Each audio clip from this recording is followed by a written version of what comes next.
It's your boy TPC Japan back with another episode of ATAS Across Time and Space. What's going on? Ace over there, Cross Culture. We up there. We in there. I'm gonna let him introduce himself because I always do that. Go ahead. Hit it up. You already know it's your boy Ace of Cross Culture back with number 55 of ATAS Across Time and Space podcast, where we listen to you and you listen to us. Wait, let me listen to y'all so I can listen to y'all. Yeah, there we go. That's better. Listening nice and close. Looking fresh to Ace. Y'all don't see Ace, man. This man is sharp. You understand? Like, you've been watching the podcast, like online on YouTube, the early bird special. You've been watching since the beginning, and you'll see this man's locks are getting there. Yo, they're growing, dog. They're growing. They are growing, in fact, in word and in truth.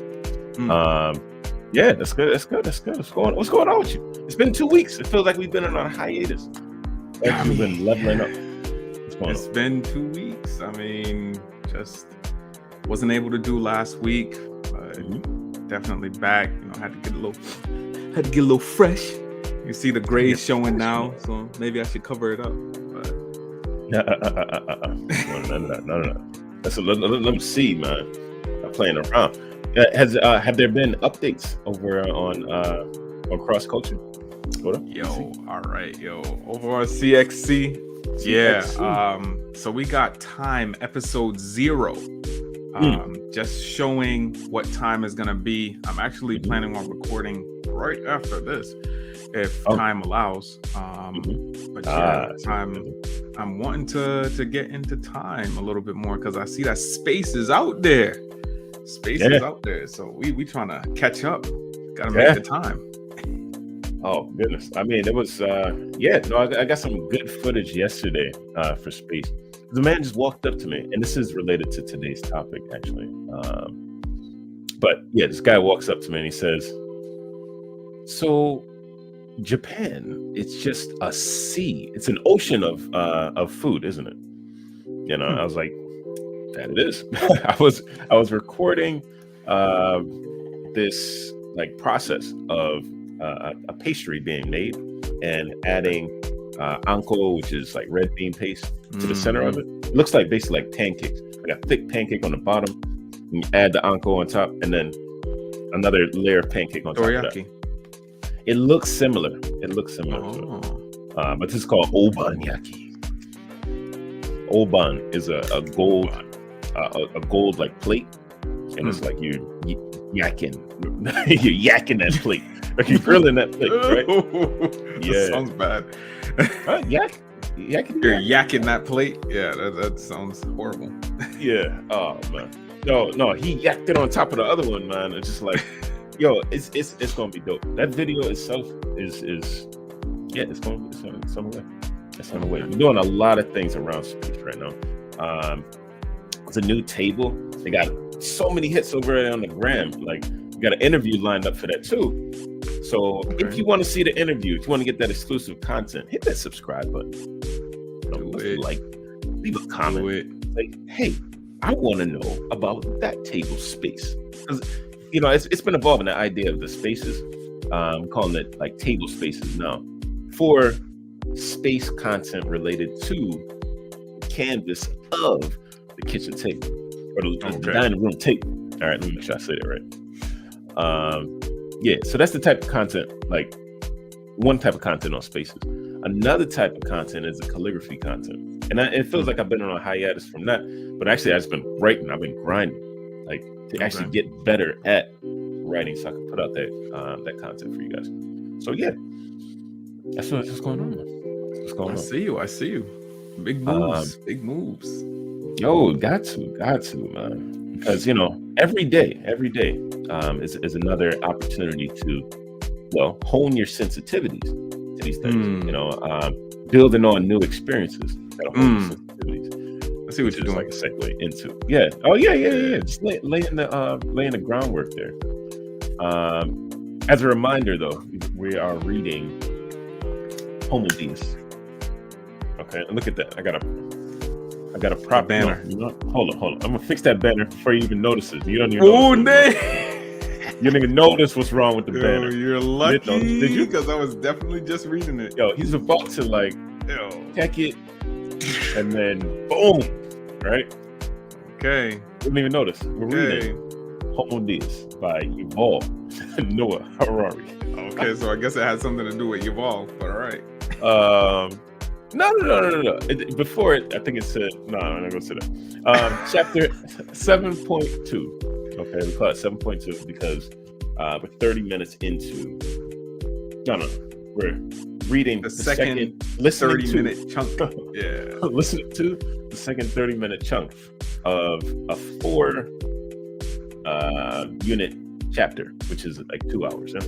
4 units. Yeah, it's 2 hours and some change. Yeah, man. It's a long chapter. But it's a good section because it's really focusing on one of my favorite topics, which is experiences. Okay. How we, talk about experiences, like how we feel about different experiences. I think that, and maybe you can not correct me if I'm wrong, because I'm never wrong, but from your own experiences about like things that you've experienced, you and another person, maybe even like your significant other, you both experience the same thing, but you remember it 2 different ways. Have you ever had that type of experience? Yeah, I mean, that's definitely serious. And I think it has a lot to do with the fact of what you find important in any given scenario or story. So you got people that go fishing. It's like, oh yeah, it was this long. The fish was this big, and going back, it's like the fish was yay big, but they had to fight like it was this big. Going back to what you just said, because I want to unpack that right there. All right. What you said, like it matters, like what you see as important, at that time.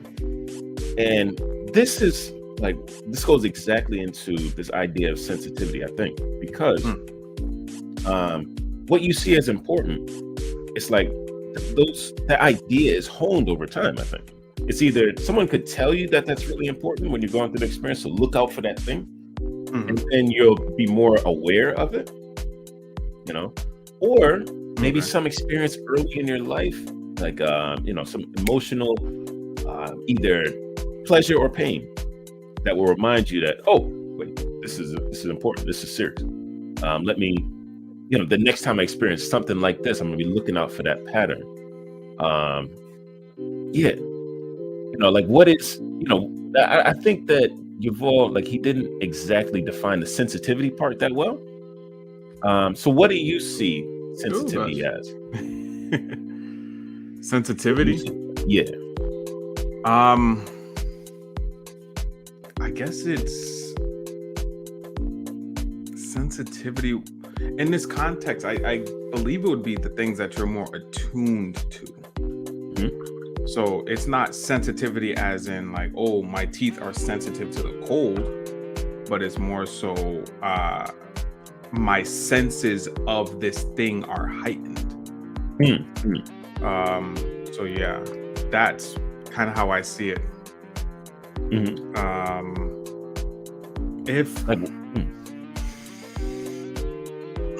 Yeah, because it would be needing to show that you are open to that one thing, but not so much that you're opposed to it. It's I don't know if I'm explaining it correctly, so that it can be understood.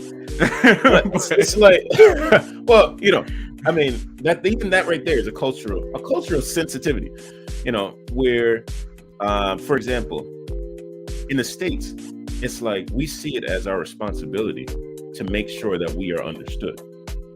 Whereas in Japan and some of the more, like Asiatic, countries out here, it's more of a focus on, as a listener, do I understand?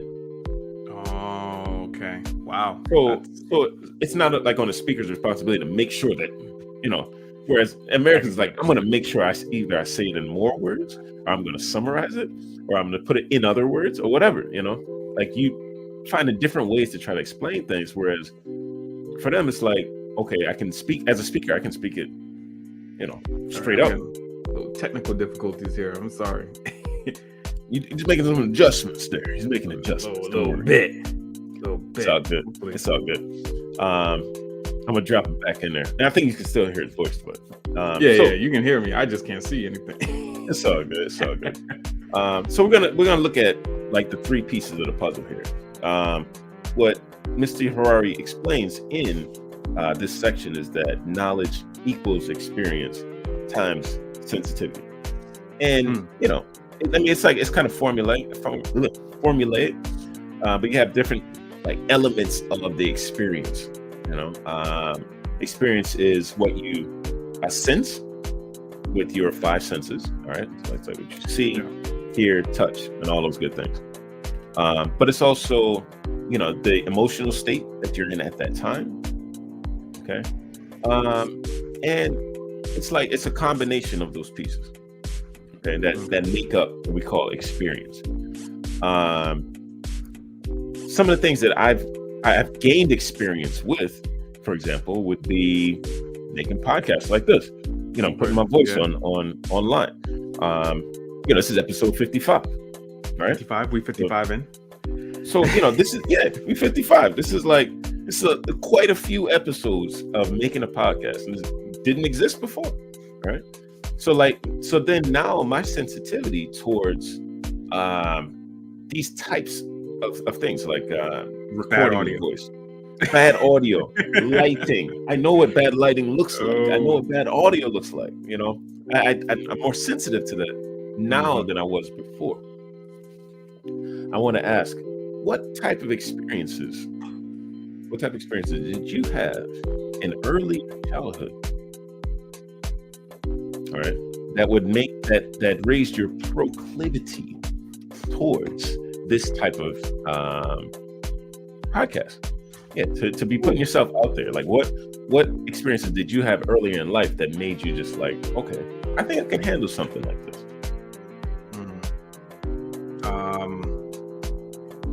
I would say absolutely nothing. Absolutely nothing. Absolutely nothing. Nothing in early childhood, anyway. Earlier in life?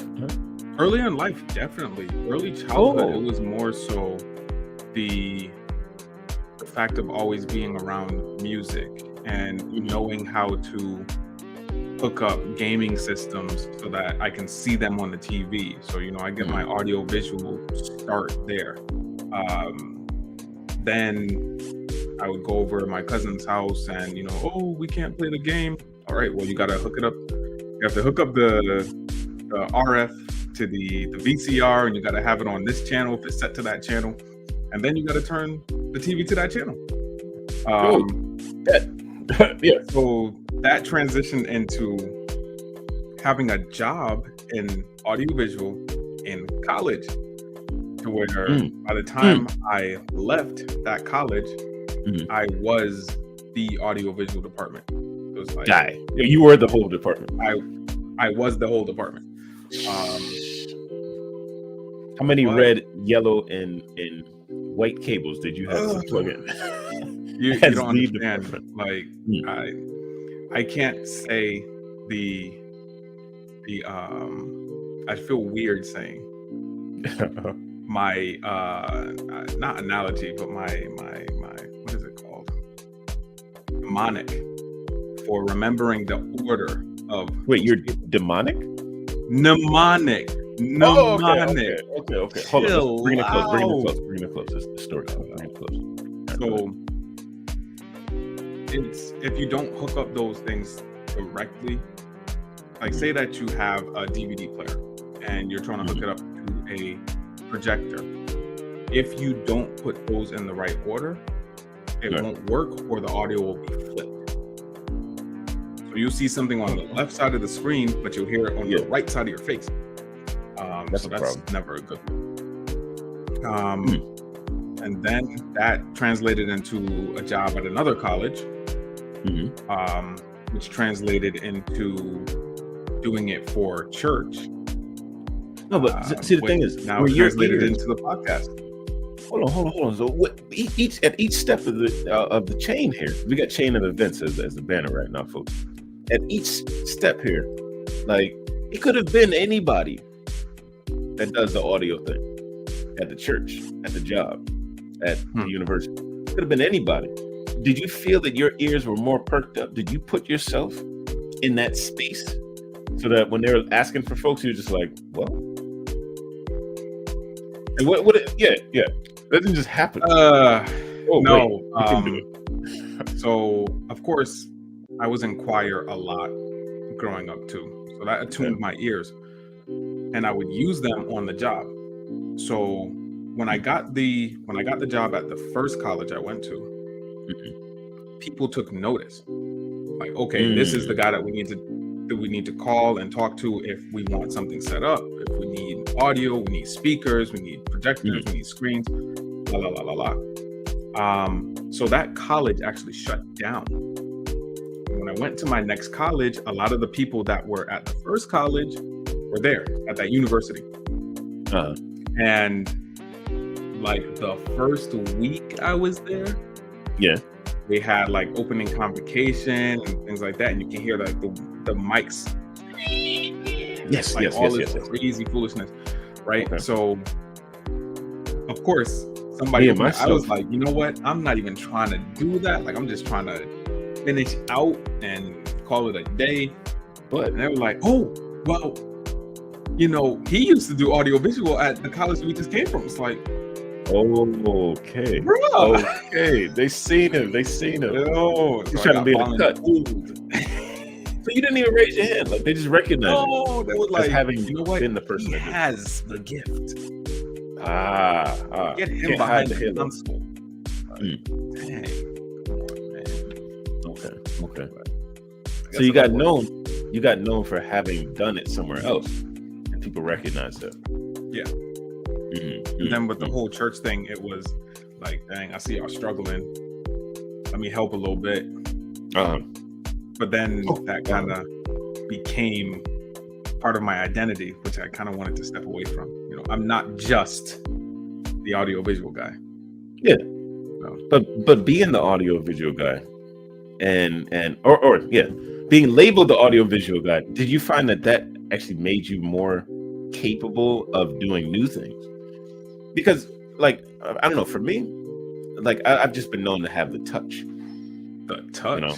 Yeah, the touch. You need to expound on that. The touch. What? I can make a banner for the touch, but it's just, you know, like, I make it work. It's not. Make it work? Yeah. And it's the thing.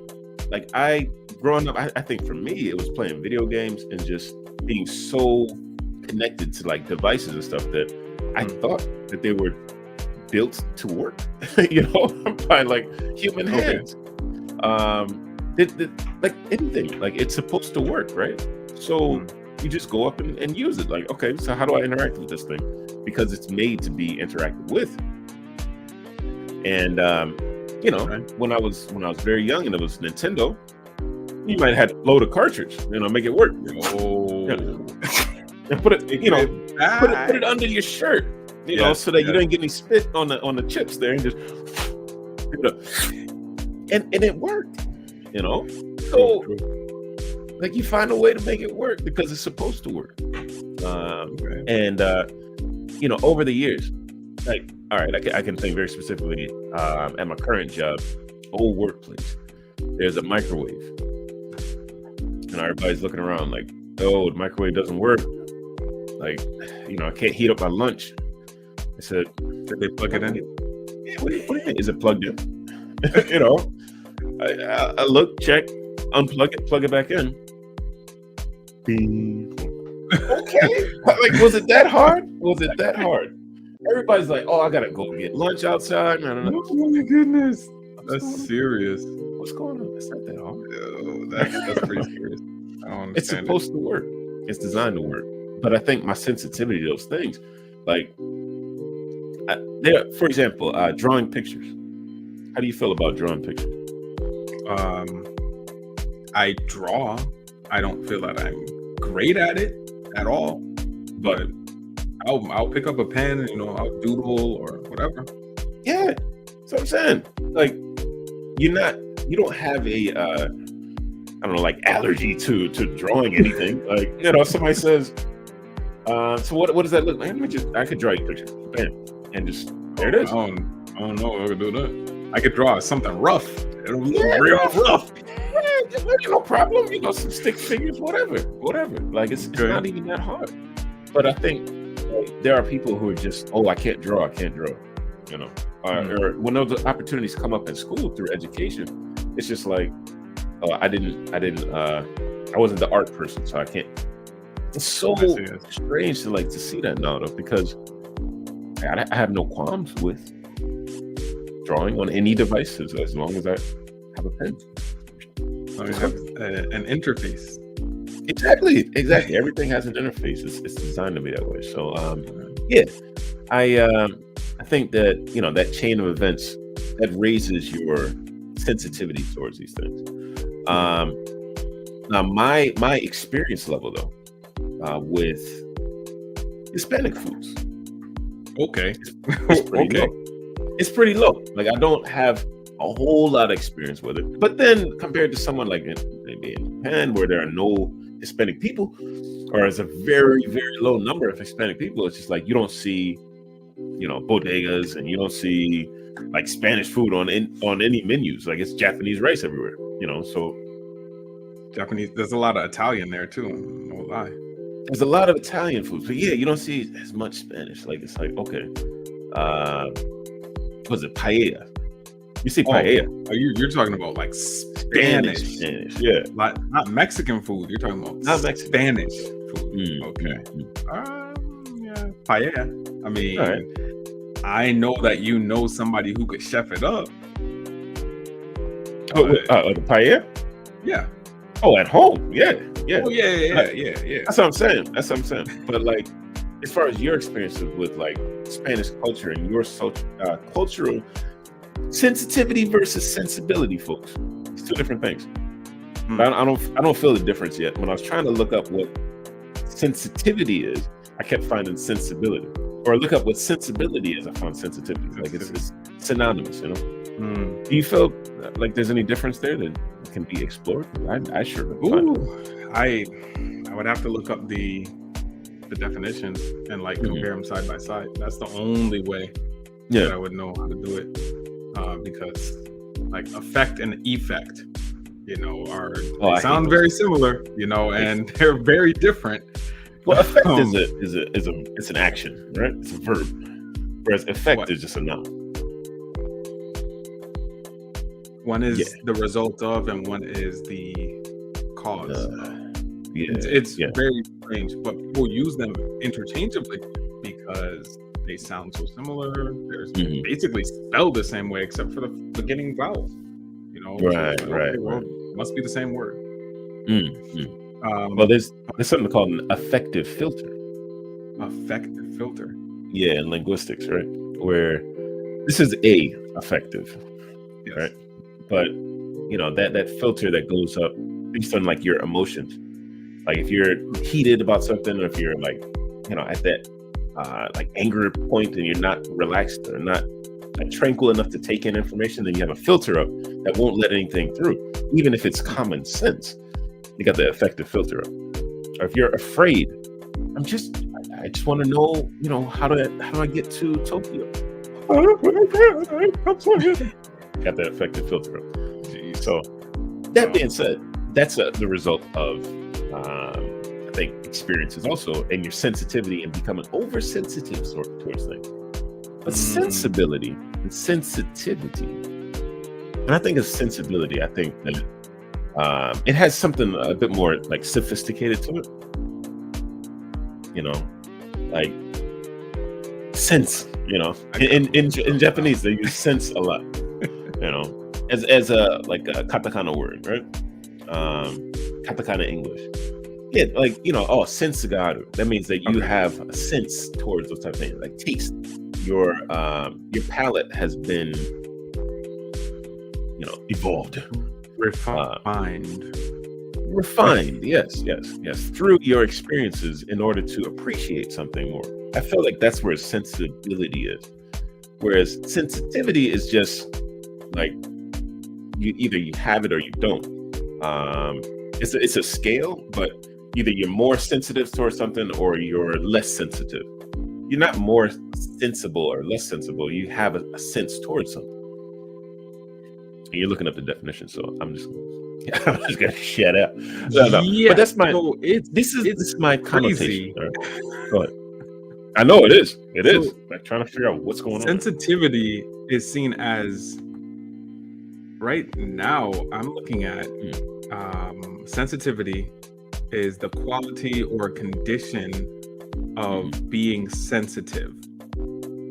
So a lack in common decency and sensitivity. But it goes on to say a person's feelings which might be easily offended or hurt. Sensibilities.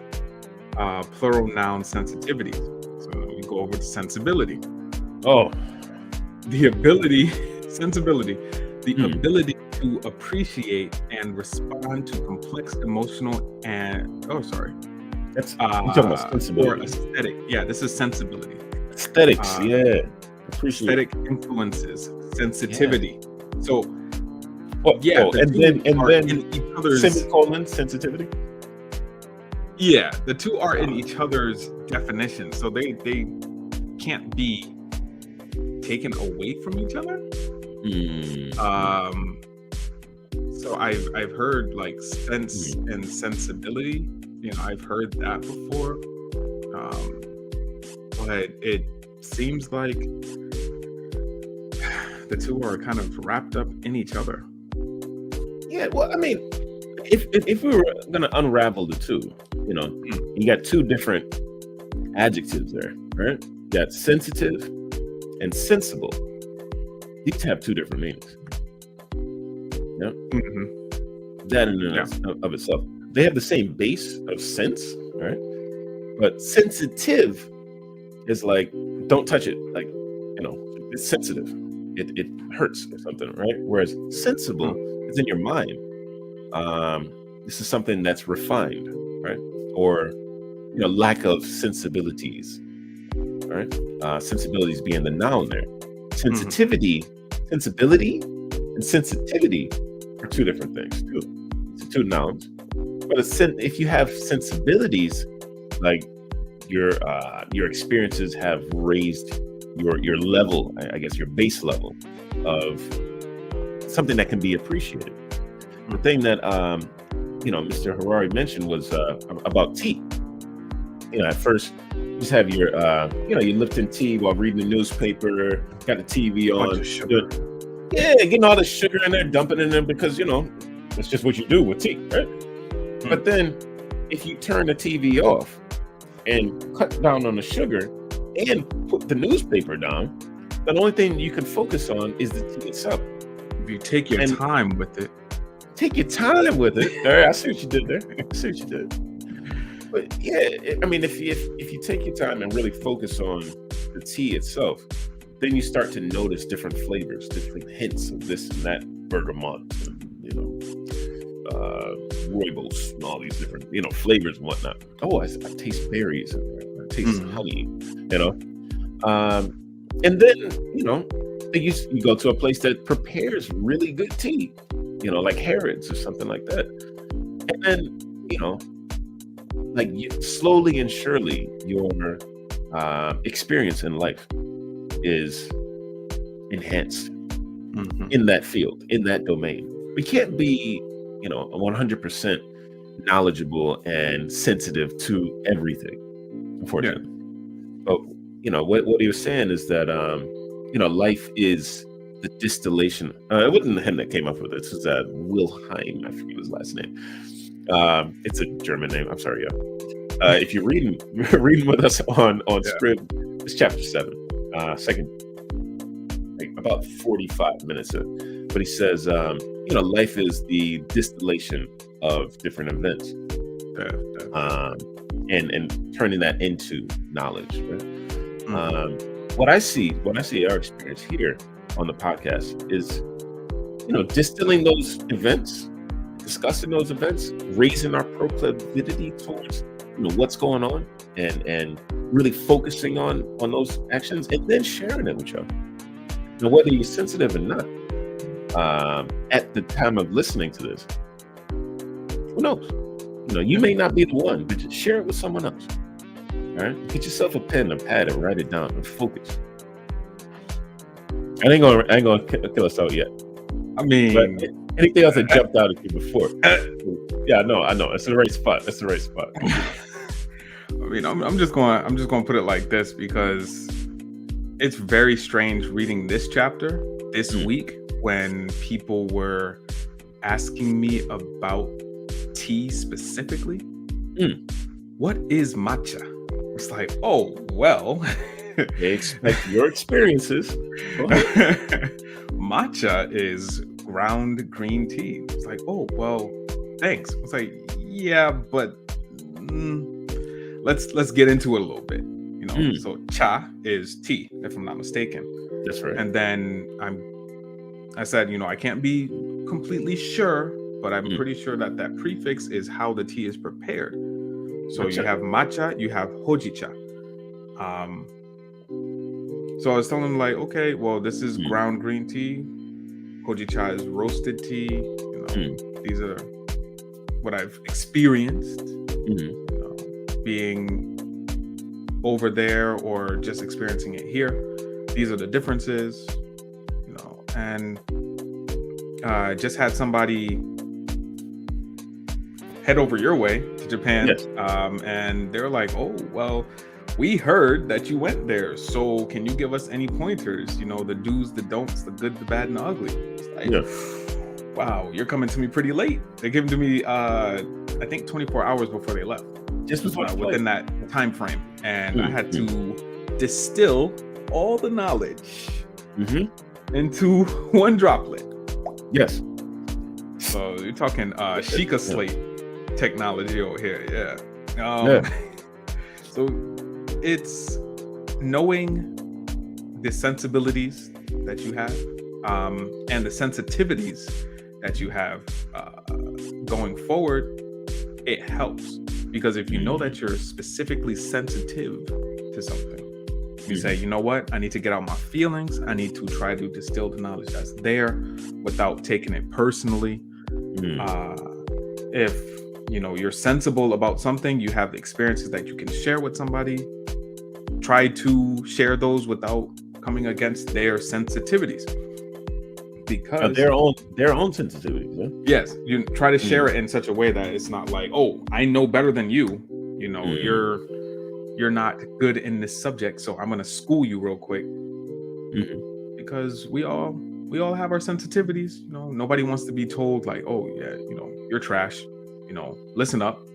I'm gonna make sure. You know what? Here's the pen and pad. Take it. Take notes. I'm like, no. If you want this information, get a pen, pad, write it down. Yeah, that's, honestly, folks, that's what it is. That's what it is. What it is. All right, it's been your boy TPC Japan. Yeah, I mean, you already said, go ahead, get yourself a pen and a pad, write it down, baby. I mean, Yeah, I'm getting over a little cold right now, so my nose, my sound is a bit more nasal than usual. Just understand, I'm going through this together.